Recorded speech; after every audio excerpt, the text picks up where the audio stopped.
guys, ito po yung negosyo namin. Gumagawa po kami ng kabaong at nagsaservice din po kami sa patay. Yung pong mga gamit sa taas.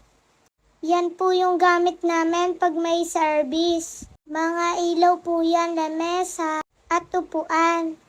Marami nagtatanong, bakit daw hindi ako natatakot? Guys, ito po mga kabaong namin. Di pa po nagamit ng patay. Kaya hindi po dapat katakutan. Tsaka sanay na po kasi kami. Dahil nga sa negosyo namin.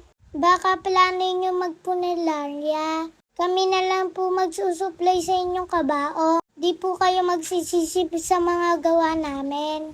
Agad din pong lumalabas tong mga to. Tignan nyo po yung quality namin.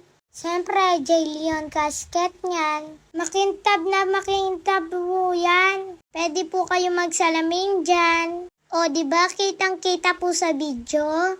Pwede pong utang niyan, charot. Ito pong kabaong dito, semi-solid po. O guys, pwede na kayo magpa-reserva. J-Leon Funeral po. Charot lang. O, baka mapikon na naman kayo ha. Biro lang yon. Good vibes lang dapat lagi.